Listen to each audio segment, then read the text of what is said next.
গল্পে মনের কথায় তোমাকে স্বাগত। আজকের নিবেদন স্বনামধন্য লেখিকা প্রতিভা বসুর লেখা একটা ছোট বাংলা গল্প। গল্পের নাম স্বামী স্ত্রী। বাড়ি ফিরতে চিরঞ্জীবের বরাবরই খুব রাত হয়। 10:30-11টা তো বাজেই।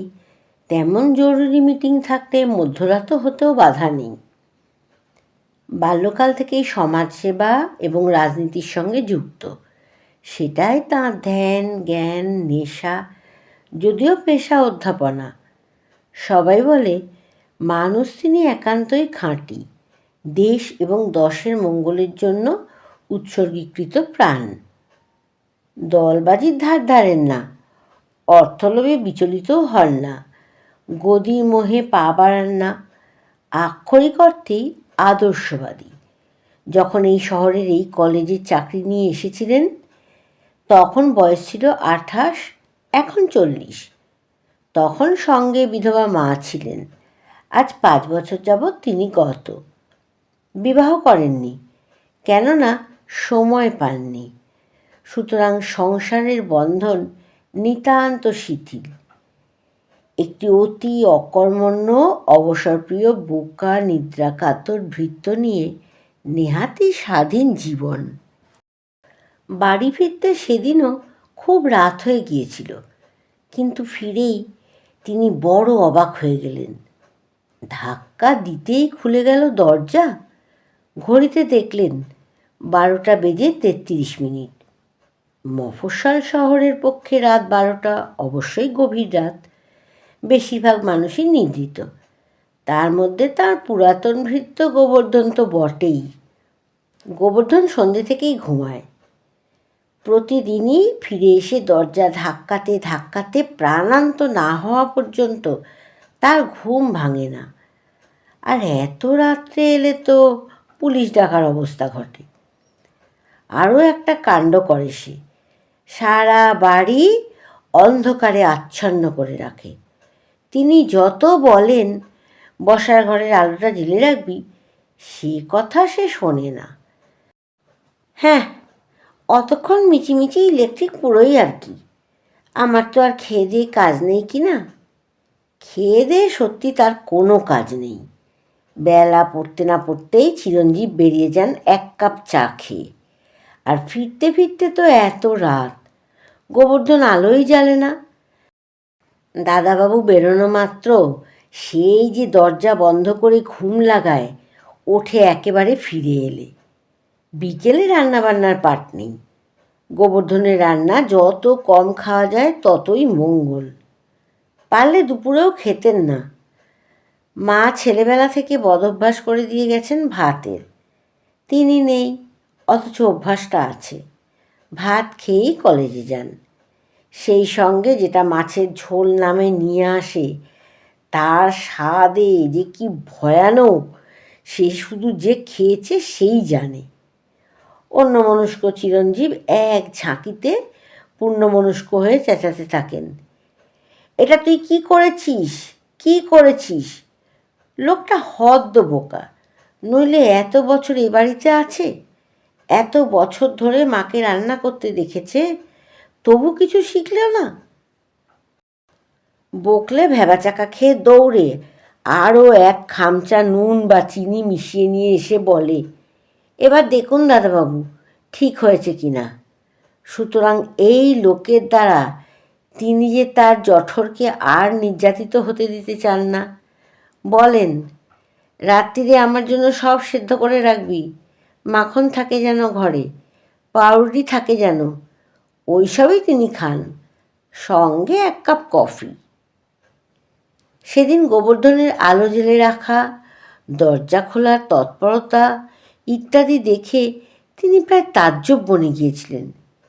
কিন্তু তারপরেই বুঝতে পারলেন কারণটা কী, এবং বোঝার সঙ্গে সঙ্গে তার তাজ্জব হয়ে যাওয়ার মাত্রা শতগুণ বৃদ্ধি পেল। নতমুখী যে মেয়েটি দরজা খুলে দিয়ে দাঁড়িয়েছিল, তাকে দেখে ঢুকতে গিয়েও থেমে বললেন, আপনি? মানে? আমি সীতা। মেয়েটির অস্ফুট গলা শোনা গেল কি গেল না, সীতা নামটা শোনা শোনা মনে হলেও ঠিক বুঝতে পারলেন না। মেয়েটি আবার বলল, আমার বাবার নাম বিধুভূষণ খাস্তগীর। বিধুভূষণ খাস্তগীর? হঠাৎ বহু দূর থেকে ভেসে আসা কোনো গানের অস্পষ্ট সুরের মতো একটা অনুভূতি ধাক্কা দিল মনে। মেয়েটির আপাদ মস্তক ভালো করে দেখলেন। বিশ্বস্ত্র পোশাক, উদ্ভ্রান্ত চেহারা, অবিন্যস্ত চুল। ঘরে ঢুকে বললেন, আমি ঠিক চিনতে পারিনি। আমি সে আশা করিনি। বসুন। কিন্তু এত রাত্রিরে? আবার ঘড়ি দেখলেন, 12:30। এসেছি 9টার সময়। গোবর্ধন কোথায়? সে আমাকে দরজা খুলে দিয়ে বোধহয় ঘুমিয়ে পড়েছে। বলেছিল দাদাবাবুর আসতে অনেক রাত হবে। হ্যাঁ, আমি একটু রাত করেই ফিরি। আমিই বললাম, তুমি তোমার কাজে যাও, আমার খুব জরুরি দরকার, দেখা না করে যেতে পারবো না। জরুরি দরকার? আমার সঙ্গে? আজ্ঞে। কি বলুন তো? সীতা ঢোক গিলল, দৃষ্টি মাটিতে নিবদ্ধ রাখল। তারপর স্পষ্ট করে বলল, আমি আপনার আশ্রয় প্রার্থী। আশ্রয়? আমার সামনে এখন দুটো পথ খোলা, হয় মৃত্যু, নয় আপনার দয়া। এসব কি বলছেন আপনি? যা সত্য। আমি কিছু বুঝতে পারছি না। মৃত্যুকেই বেছে নিয়েছিলাম। লাল বাঁধে গিয়েও বসেছিলাম অনেকক্ষণ। মনে পড়ল, সাঁতার জানলে ডুবে মরা যায় না। কলসি সঙ্গে ছিল না। মৃত্যুর অন্য উপায়ও আমি জানি না। তাহলে জগতে আপনি ছাড়া আর কার কাছে গিয়ে আশ্রয় চাইতে পারি? চিরঞ্জীব মুখার্জি ভেবে পেলেন না এ ধরনের কথা এই মেয়েটি তার কাছে বলছে কেন। মাথাটা খারাপ হয়নি তো? লক্ষ্য করলেন ভালো করে। নিতান্তই সাব্যস্ত ভঙ্গি। কথাবার্তাও কোনো রকম গণ্ডগোল আছে বলে মনে হচ্ছে না। নিশ্চয়ই বাড়ি থেকে রাগারাগি করে বেরিয়ে এসেছে। যা বাড়ি! সহানুভূতির গলায় বললেন, আমাকে আপনি যোগ্যতার অতিরিক্ত মর্যাদা দিচ্ছেন সন্দেহ নেই, কিন্তু আমি বলি কি, চলুন আপনাকে বাড়ি পৌঁছে দিয়ে আসি। সীতা তাকালো, তাকিয়েই রইল। কালো কুচকুচে হরিণের মতো টানা দু চোখে যেন দপ করে আগুন জ্বলে উঠল। বলল, বাড়ি যাবার জন্য আমি এখানে আসিনি। চিরঞ্জীব সেরকমই নরম গলায় বললেন, নিশ্চয়ই বাড়ির উপর রাগ করে এসেছেন? মেয়েটি বলল, রাগ? না, রাগ অভিমান আমার জীবনে অবান্তর। বাড়ি থেকে বিতাড়িত হয়ে সন্ধে 7টাতে 9টায় আপনার এখানে এসেছি। রাত 12টা পর্যন্ত অপেক্ষা করেছি। আপনার বাড়ি, আপনার ঘর তাড়িয়ে দিলে চলে যাব, সেটা স্বতঃসিদ্ধ। কিন্তু বিধু খাস্তগীরের দরজায় আপনাকে পৌঁছে দিতে হবে না। কিন্তু কিন্তু আপনি সমাজসেবক, সত্যবাদী, অন্যায়ের সঙ্গে আপোষ করেন না। শুনতে পাই এ সবই আপনার চরিত্রের অলংকার। একটি মেয়েকে আশ্রয় দিতে এত ভয় পাচ্ছেন কেন? নিজের জন্য ভয় পাচ্ছি না, ভয় আপনার জন্যই। এই ছোট শহরে এই রাত্রিবাসের কথা কি অনেক কুশ্রী চেহারার লোকের মুখে মুখে ছড়িয়ে যাবে না? আমি গ্রাহ্য করি না, কিন্তু আপনার গায়ে কেউ কালি ছিটোক, তাও তো আমি চাই না। আমার গায়ে কালি? অদ্ভুতভাবে হাসল। সর্বাঙ্গে কালি মেখেই আপনার দয়ার ভিখারি হয়ে এখানে এসেছি। এই কালি আমাকে এই সাহস জুগিয়েছে। হাঁটু ভেঙে মেঝেতে বসে পড়ল।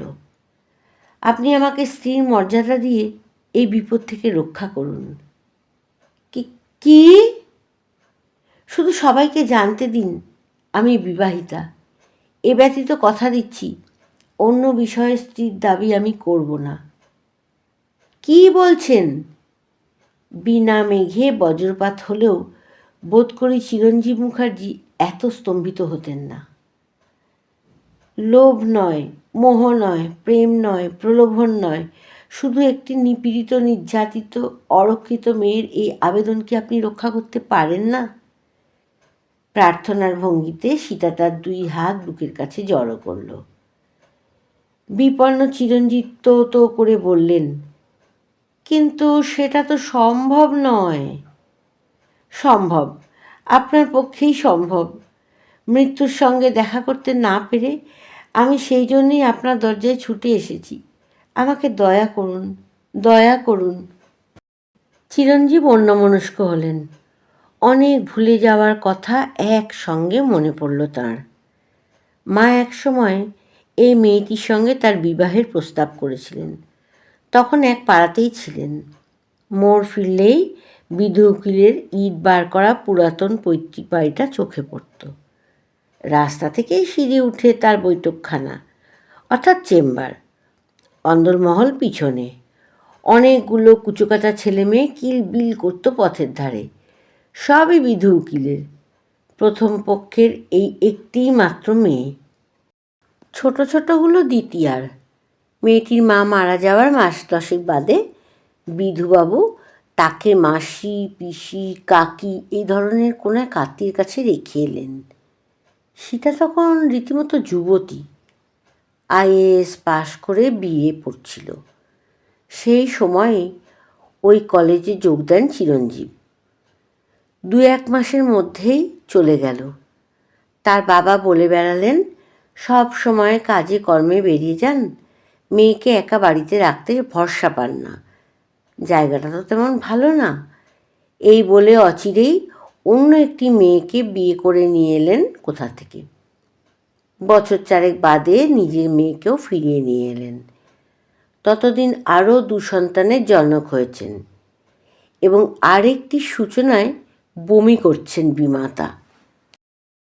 সেই সময় মেয়েটিকে দেখে মা মুগ্ধ হন। অনেক প্রশংসা শোনা গেছে। মার মনে সহানুভূতিটাও অত্যন্ত প্রবল ছিল। সতীন কন্যাকে দিয়ে বিধুভূষণের দ্বিতীয় পক্ষ অমানসিক পরিশ্রম করাতেন। রান্না, বাসন মাজা, বাচ্চা রাখা, কাপড় কাচা, সমস্ত দিনে এক বিন্দু বিশ্রাম ছিল না। তার উপরে বাক্যবান। মা শুনতেন এবং সহ্য করতে পারতেন না। একদিন গিয়ে বিবাহের প্রস্তাব করে এলেন। যদিও চিরঞ্জীব একবারও তার সম্মতি জ্ঞাপন করেননি। শোনা মাত্রই বলেছেন, পাগল নাকি? ওসব বিয়ে টিয়ের মধ্যে আমি নেই। আমার জীবনের সঙ্গে আমি কোনো বন্ধনের শিকল জড়াতেই রাজি নই। মা জেদ করলে বুঝিয়েছেন, আমার সময় কোথায় যে একজন সাধারণ ভদ্রলোকের মতো বিয়ে করে সংসার পাতব? তুমি তো দেখতেই পাচ্ছ আমার অবস্থা।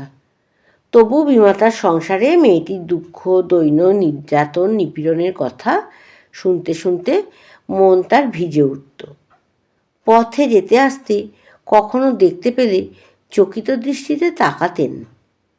চোখে চোখ পড়লে মেয়েটির মুখে রক্ত উঠে আসত। তিনিও কম্পিত বক্ষে ধাঁ ধাঁ করে চলে যেতেন। মনে বেশ একটু রং ধরে উঠেছিল, কিন্তু প্রস্তাবনাতেই সমাপ্তি লাভ করে। বিধুবাবু প্রথমটায় আগ্রহ সহকারেই এগিয়ে এসেছিলেন। 1 পয়সা লাগবে না, শুধু শাঁখা সিঁদুর দিয়ে অব্যাহতি পাবেন। এই সংবাদে খুব পুলকিতও হয়েছিলেন। কিন্তু 24 বছরের ছোট দ্বিতীয় পক্ষ যখন রুখে উঠে বলল, সংসারে ঘানিটা টানবে কে শুনি? এই শুয়োরের পাল কে চড়াবে? অমনি ভয়ে অর্ধমিত হয়ে গেলেন। ভেবে দেখলেন, কথাটা সত্যি। সীতাকে বিবাহ দিলে সীতার বিমাতার সংসারে যে ডকে উঠবে তাই নয়, তার নিজের পানটুকু, জলটুকু দেবারও আর অবশিষ্ট থাকবে না কেউ। মেয়েকে তিনি দেখেন না বটে, মেয়ে তো তাকে দেখে। মেয়েরই বয়সী যুবতী পত্নী যখন অশ্রাব্য কুশ্রাব্য ভাষায় গালাগালির তুবড়ি ছোটান, এই মেয়ের চোখেই স্নেহের ছায়া টলটল করতে দেখে তবু একটা খড়কুটো অবলম্বন পান। মনে মনে না ভেবে পারেন না তড়িঘড়ি করে এই ছোট লোকের অশিক্ষিত মেয়েটাকে বিবাহ করা তার বোকামি হয়েছে। কি করবেন, শরীরের ক্ষুধা বড় ভীষণ। 1 বছর যে অপেক্ষা করেছেন তাই ঢের। এসব অনেক আগেকার কথা। 8-10 বছরের পলিমাটি পড়ে গেছে সেই দিনগুলোর ওপর। বাড়ি বদলে কবে চলে এসেছেন অন্য পাড়ায়। মা চলে গেছেন তাও 5 বছর হয়ে গেছে।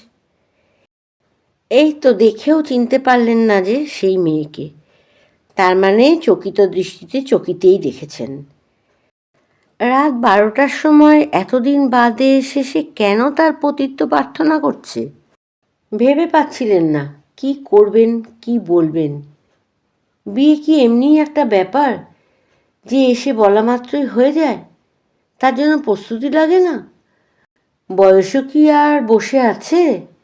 এ কি বিপদে পড়লেন তিনি। তবু তার 40 বছরের শক্তপোক্ত হৃদয়ে একটা মৃদু ঢেউ আন্দোলিত হলো। ঘামছিলেন। পকেট থেকে রুমাল বার করে কপাল মুছলেন। তারপর কেশে নিয়ে বললেন, অনেক রাত হয়েছে, আমি গোবর্ধনকে ডাকছি, ও আপনার থাকার ব্যবস্থা করে দেবে। খাবার কষ্ট হবে খুব, বলা যায় কিছুই প্রায় নেই। মেয়েটির চোখে আশার আলো চিকচিক করল। একই ভঙ্গিতে বলল, আমি আবারও কথা দিচ্ছি, একদিন এক নিমেষের জন্য সম্পর্কের কোনো দাবি নিয়ে আপনার কাছে দাঁড়াবো না। আমি ঈশ্বরের নামে শপথ করছি, যত তাড়াতাড়ি সম্ভব চলে যাব এখান থেকে। কোথায় যাবেন? একটা আশ্রমে। তার মানে বাড়ি ফিরবেন না? না। এতদিন বিবাহ করেননি কেন? কৃতদাসীর বিবাহ হয় না। কৃতদাসীর জীবনযাপন না করলেও তো পারতেন। চেষ্টার ত্রুটি করিনি। যেখানে যত বিজ্ঞাপন দেখেছি সর্বত্র লুকিয়ে লুকিয়ে আবেদন পাঠিয়েছি। আইএ পাশ করার মেয়ের আজকাল চাকরি হয় না। আমি তো শুনেছিলাম আপনি বিএ পাশ করেছেন।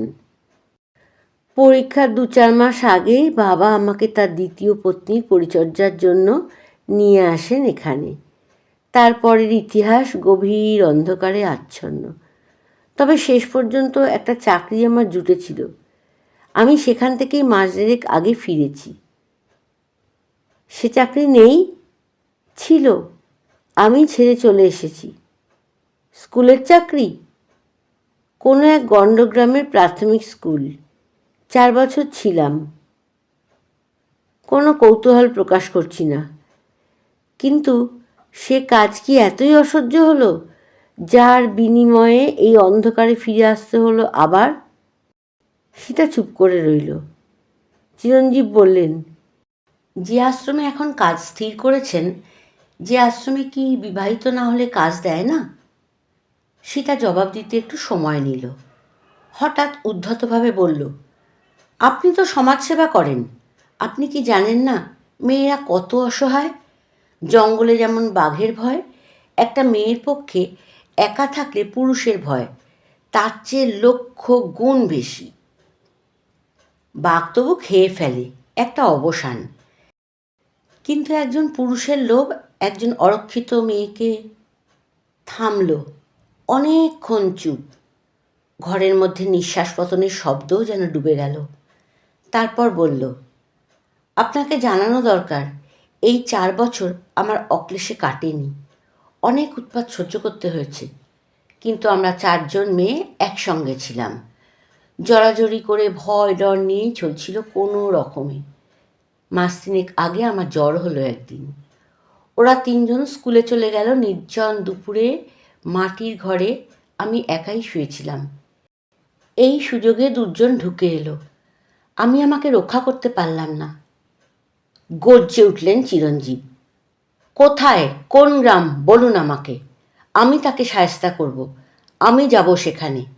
লাফিয়ে উঠে বাঘের মতো পদচারণা করতে লাগলেন। কি ভেবে থামলেন? বললেন, আপনি তো মাস দেড়েক আগে ফিরেছেন, তখন কেন আসেননি? স্তব্ধ থেকে সীতা বলল, আমি তখনও বুঝতে পারিনি।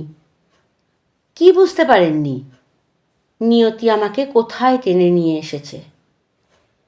যা জানবার, যা বোঝার সবই আজকের ঘটনা। এরপরেই আমার পিতা এবং বিমাতা আমাকে নির্দয় প্রহারে জর্জরিত করে বার করে দেন বাড়ি থেকে। আমার প্রতি মৃত্যুও বিমুখ। আপনি আমার শেষ আশা, শেষ আশ্রয়। এতক্ষণে ছবিটা স্পষ্ট হলো। সহসা বিদ্রূপে ঝলসে উঠে বললেন, ও, এই জন্যই বুঝি একটা পদবীর দরকার? সীতা তাকিয়ে থাকল। চিরঞ্জীব জানলার ধারে গিয়ে পিছন ফিরে বললেন, অসম্ভব। সীতা ভিক্ষায় আনত হলো। শুধু এইটুকু, শুধু এইটুকু আমাকে বলবার অধিকার দিন। আমি বিবাহিত, কেবলমাত্র এই। না না, আপনি বাড়ি যান। বাড়ি? বাড়ি কোথায়? সেটা আমার জানবার কথা নয়। এই ভিক্ষা ভুলে দলিতা ফণিনীর মতো ক্রুদ্ধ ভঙ্গিতে সে উঠে দাঁড়ালো। নিষ্ঠুর, হিপোক্রিট! একজন মেয়ের সর্বনাশ করে এইভাবেই সব পুরুষ সরে দাঁড়ায়। কি বলছেন আপনি? আমি আপনার সর্বনাশ করেছি? আপনাকে আমি এর চাইতে অনেক অনেক বড় বলে জানতাম। দেশোদ্ধারের ভান দেখে সেটা সত্য বলে ধরে নিয়েছিলাম। তাহলে এই আমাদের শহরের মহাপ্রাণ চিরঞ্জীব মুখার্জি? মরতে গিয়ে ব্যর্থ হয়ে আমি এর কাছেই ছুটে এসেছিলাম। ভেবেছিলাম সমাজের সব অন্যায়েরই একটা প্রতিকার আর কারুর কাছে না পেলেও এখানে পাব। বিদ্রূপে সীতাও ঝলসে উঠল। কিসের অন্যায়? চিরঞ্জীব অবিচলিত। দরজা ধরে নিজেকে সামলালো সীতা।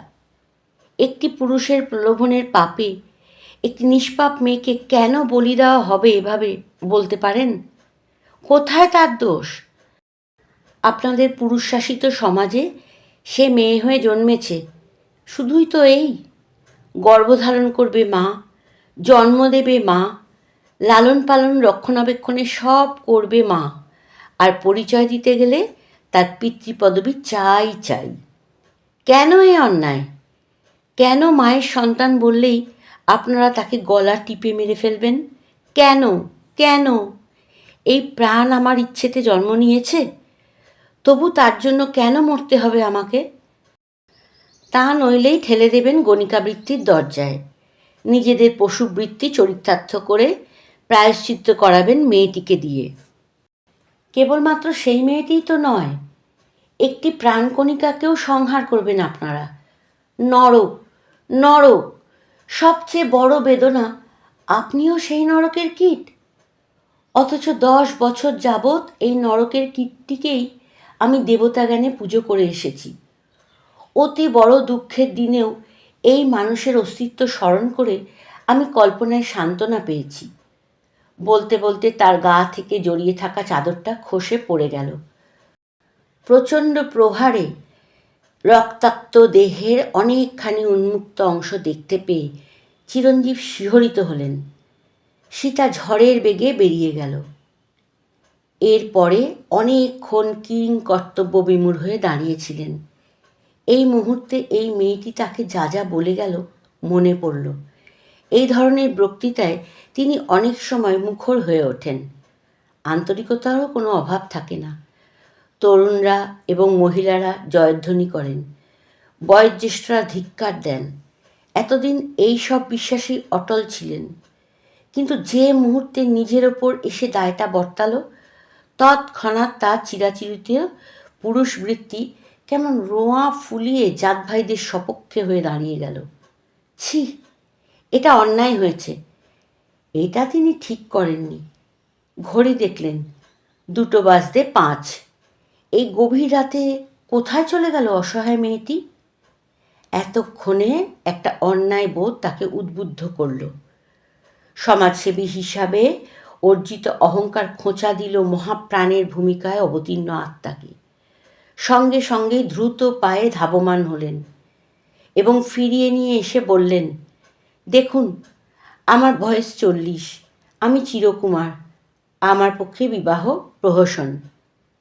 কিন্তু এটা খুবই সত্য কথা। বিবাহের মর্যাদা না পেলে একটি সন্তান সম্ভবা কুমারী মেয়ে মৃত্যু ব্যতীত কোথাও গিয়েই স্থান পাবে না। সমস্ত পুরুষের হয়ে তার প্রায়শ্চিত্ত আমার করাই উচিত। আমি কাল সকালেই রেজিস্ট্রার ডেকে আপনাকে সেই প্রতিকারহীন অসহায় অবস্থা থেকে বিবাহের মর্যাদায় উত্তীর্ণ করব। একটি শর্ত, আপনিই যেন আপনার শপথ থেকে এক বিন্দুও সরে না দাঁড়ান। মনে থাকবে? আরক্ত মুখে সীতা বলল, আমি আবারও ঈশ্বরের নামে শপথ করছি, একটি প্রাণকণিকাকে রক্ষা করার জন্য আমার ৩২ বছরের লাঞ্ছিত, বঞ্চিত, অপমানিত ভুভুক্ষ হৃদয় আপনার কাছ থেকে যে ভিক্ষালব্ধ সম্মান নতমস্তকে গ্রহণ করবে, কখনো কোনো কারণেই সম্পর্কের দাবি তুলে আমি সেই সম্মানের অবতারণা করব না। আমি একটি কুষ্ঠাশ্রমে সেবিকার কাজ নিয়ে যাচ্ছি, সেখানেও খাওয়া থাকার বন্দোবস্ত আছে, তবে কিছুদিন অপেক্ষা করতে হবে তার জন্য। এখন যিনি আছেন তিনি মাস ২ বাদে তার কর্মভার অন্যকে বুঝিয়ে দেবেন। এই ২ মাস যদি এই বাড়ির কোনো একটি ঘরে আশ্রয় দেন, কৃতজ্ঞ হব। ঠিক আছে, আপনার যতদিন অন্যত্র যাবার সুবিধা না হয় এখানেই থাকবেন। যেমন আপনার ভৃত্য গোবর্ধন আছে। গলা বন্ধ হয়ে এলো সীতার। আমি তার চেয়ে এক বিন্দু বেশি সুযোগ সুবিধা চাইব না, সেটাও প্রতিজ্ঞা করছি। নরম হলেন চিরঞ্জীব।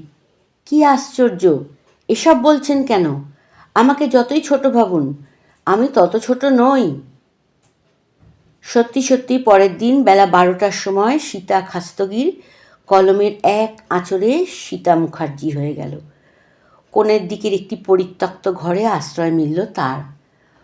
অস্থায়ী আবাস হলেও মেয়েরা গৃহস্থালি না করে পারে না। সেই ঘরকেই পরিষ্কার পরিচ্ছন্ন করে গুছিয়ে নিল। প্রথম ২ দিন গৃহবাসী হয়েই কাটিয়েছিল। চিরঞ্জীবের প্রাত্যহিক জীবনে সে কিছুই জানে না। চলতে ফিরতে কখন দেখা হয়ে যাবে সেই আতঙ্কেই বেরুতে পারেনি। বোঝা গেল বাড়ি থাকার মেয়াদ তার খুব কম। সকালে উঠেই প্রথম কাজ গোবর্ধনকে তোলা। গোবর্ধন উঠে উনুনে আঁচ দিয়ে সারা বাড়ি ধোঁয়ায় অন্ধকার করে ফেলে। ভদ্রলোকের বোধহয় চায়ের তৃষ্ণা খুব প্রবল। কতবার যে খোঁজ নেন উনুন ধরল কি না, জল ফুটল কি না, আর কতক্ষণ দেরি হবে তার ঠিক নেই। গোবর্ধন একটা করে আর একটা ভোলে। এটা দেয় তো সেটা দেয় না, ওটা আনে তো অন্যটা পড়ে থাকে। তবে এটা বোঝা দেয় দাদাবাবুকে সে প্রাণ তুল্য ভালোবাসে। দাদাবাবুকে ভালো রাখতেও তার অসাধ নেই, কিন্তু নেহাতি অপারগ। একা একা বুদ্ধি করে কোনো কাজই সে করতে পারে না। যে চাটা সে করে নিয়ে যায়, এত অপেক্ষার পরে এত আকাঙ্ক্ষার সেই চা খেয়েই প্রায় ভদ্রলোককে রাগারাগি করতে শোনা যায়। হয় ভয়ঙ্কর চিনি দেয়, নয় ভয়ঙ্কর দুধ দেয়। একদিন জলের মতো পাতলা তো অন্যদিন কাঁথার মতো ভারী। ওই চায়ের সঙ্গে বা পরে আর কোনো আহার নেই। ১২টার সময় ভাত খেয়ে কলেজ, ফিরতে ফিরতে ৪টে বাজে। আবার চা, সঙ্গে রুটি মাখন।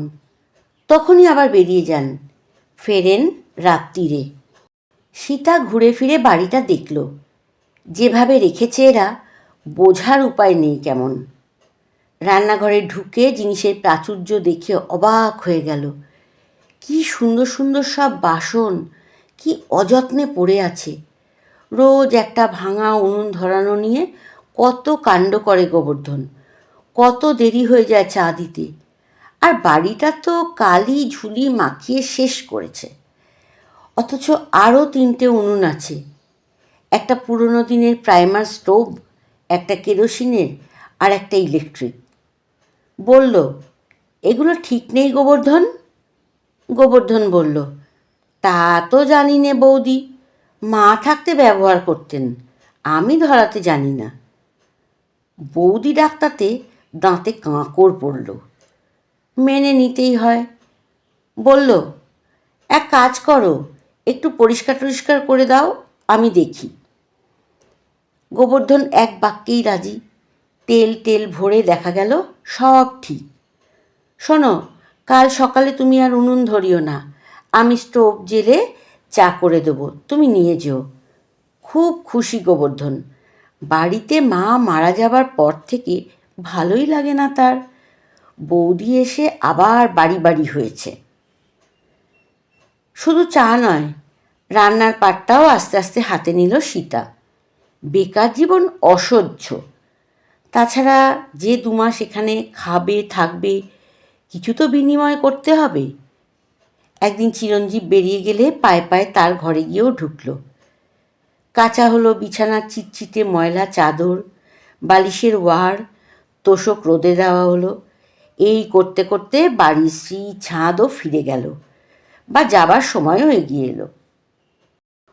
ওই স্কুলের চাকরিটা ছাড়বার জন্য ওখানে বসে বসেই সে অন্য কাজের চেষ্টা করছিল। যে জন্তু তাকে থাবা মেরেছিল, সেই জন্তু শুধু একদিন খুবলে খেয়েই নিরস্ত ছিল না, প্রতিদিন সুযোগের অপেক্ষায় ছায়ার মতো তাকে অনুসরণ করেছে। অন্য একটা অবলম্বন না পেয়ে বুক ভরা ভয় আর ত্রাস নিয়ে পড়ে থাকতে হচ্ছিল। মাসখানেকের মধ্যেই কোনো সূত্রে এই কুষ্ঠাশ্রমের কাজটার খবর পেয়ে যেন বর্তে গেল। কুষ্ঠাশ্রম হলেও চাকরিটা ভালো, দায় দায়িত্ব মাইনে সবই সম্মানযোগ্য। বলা যায় এক ধরনের ইনচার্জ। মিশনারিদের প্রতিষ্ঠান। নিরাপদে থাকতে পারবে ভেবে অন্তত আশ্বস্ত বোধ করেছিল। এটা ঠিক হতেই সেখান থেকে পালালো সে, এলো এখানে। আর আশ্রয় কোথায়? সেই পিতার সংসার। মা না থাকলে পিতার সঙ্গে কি অর্থহীন সম্পর্ক। তবু সেই পিতার নাম ধাম পদবি গলায় লটকেই ভবসমুদ্রে পাড়ি দিতে হবে। ভদ্রলোক সত্যি তাকে উদ্ধার করেছেন, সমস্ত পুরুষ জাতির কলঙ্ক মোচন করেছেন। এখন সেও তার কথা মতো চলে যেতে পারে, তাহলে তারও মান রক্ষা হয়। তা অবশ্য হলো না। পাকা খবর এলো প্রায় 3 মাস কাটিয়ে। এর মধ্যে সব মিলিয়ে মুখোমুখি দেখা বোধহয় দিন 3 হয়ে থাকবে, তাও দৈবাত। হাসি মুখে চিরঞ্জীব সম্ভাষণ করেছেন। ভালো? সীতা মাথা নেড়ে সম্মতি জানিয়েছে। তিনি আবার বলেছেন, কোনো অসুবিধা হচ্ছে না তো? অসুবিধা কিসের? আমি বড় অযোগ্য, কিছুই পারি না। গোবর্ধন তো আমার জুড়ি। আপনি আশায় কুড়েমি করার আরও সুবিধে হয়েছে। সুবিধে অবশ্যই যার সবচেয়ে বেশি হয়েছে সে ব্যক্তি আমি। সীতা চুপ, সুতরাং আলাপ বেশি দূর এগোয়নি। আর একদিন সেই একই সম্ভাষণ। ভালো? সেই ঘাড় নেড়ে সম্মতি জ্ঞাপন। আমি 2-1 দিনের জন্য কলকাতা যাচ্ছি, একা থাকতে ভয় করবে না তো? না, ভয় কিসের? আজ সকাল থেকে এত ঘুরেছি। চকিতে তাকিয়ে সীতা বলেছে, বাড়ি যখন একটা আছে, দুপুরে তো ফিরলেই হতো। বাড়ি তা আছে, কোনো নিঃশব্দ অস্তিত্বের ভৌতিক যন্ত্রও আছে, কিন্তু অপেক্ষা করার তো আর কেউ নেই। কি হবে ফিরে? খাওয়া হয়নি বোধহয়। কোথায় আর? চোখে মুখে ব্যাকুলতা নিয়ে রান্নাঘরের দিকে পা বাড়িয়েছিল। চিরঞ্জীব বাধা দিলেন, থাক, সবই গুছানো আছে, গোবর্ধনই দিতে পারবে।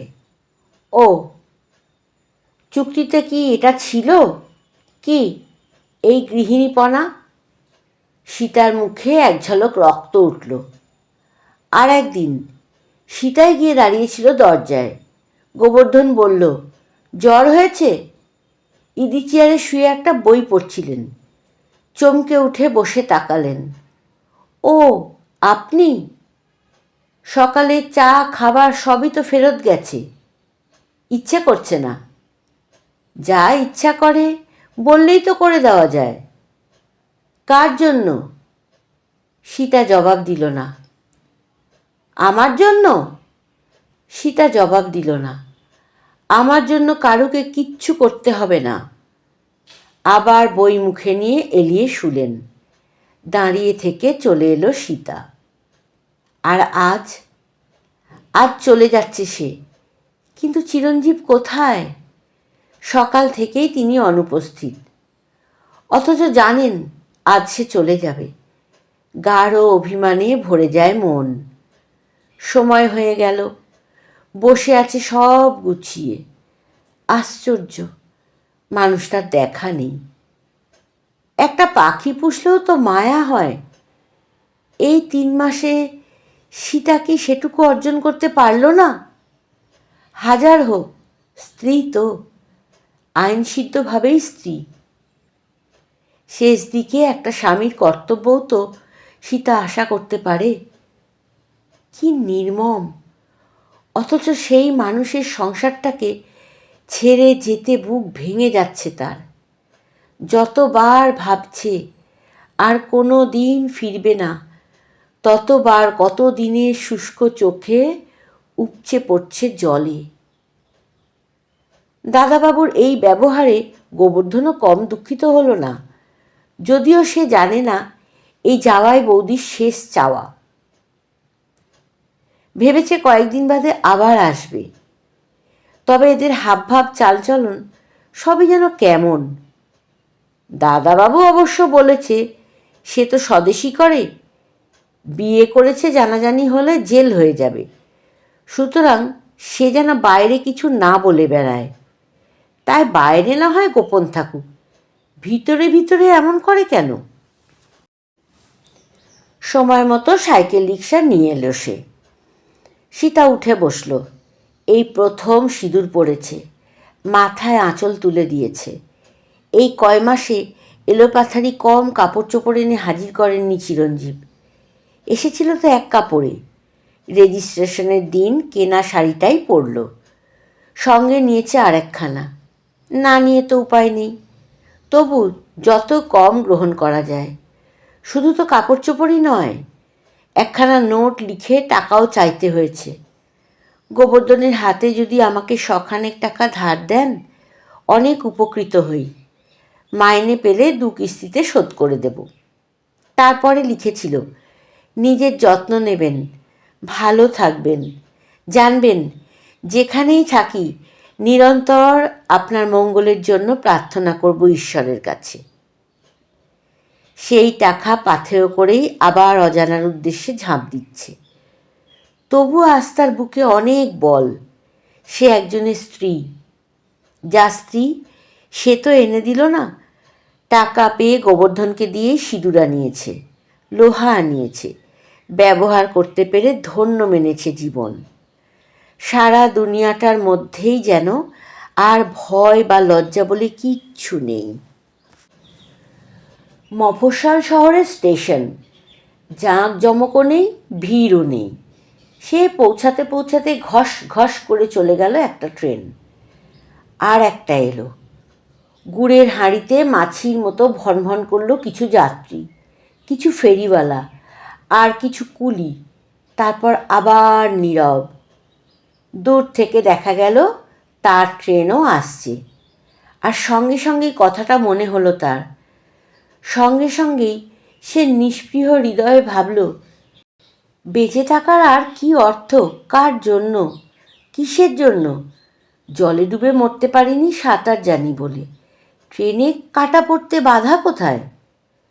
লোকজন ঠেলে নববিবাহিত ঝলমলে চেহারা নিয়ে ছুটল সে। ইচ্ছে করে বাড়ি ফেরেননি চিরঞ্জীব।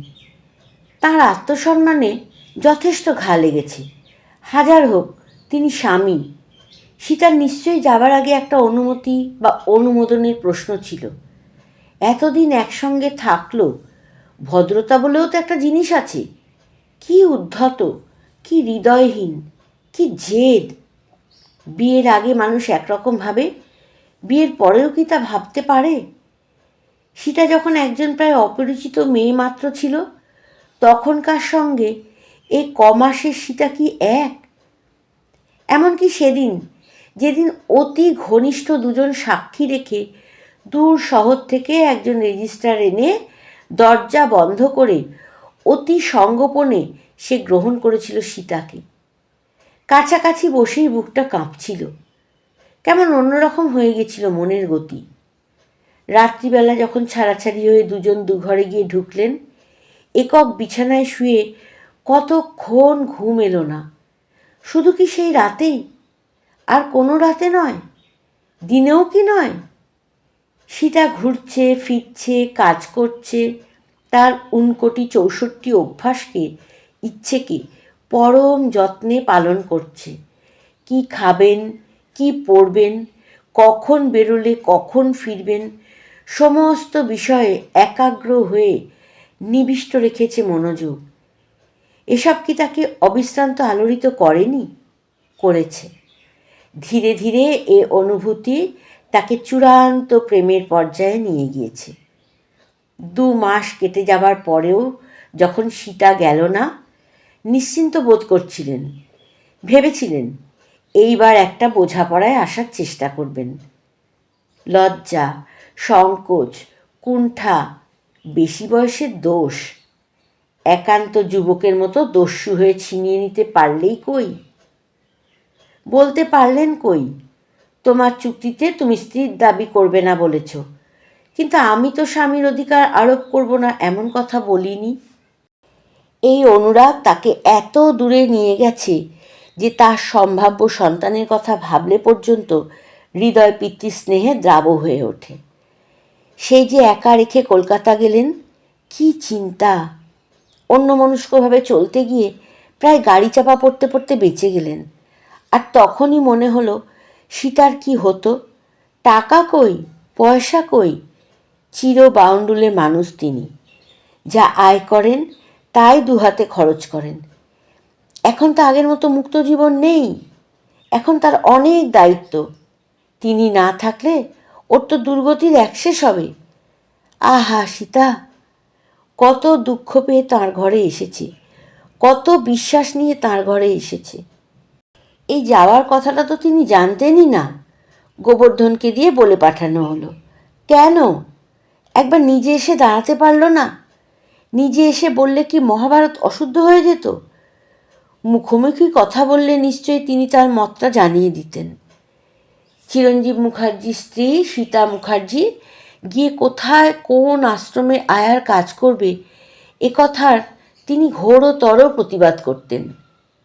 ঠিক আছে, থাক, যেখানে খুশি যাক, যা খুশি করুক, তার তো আর কোনো দায় দায়িত্ব রইল না।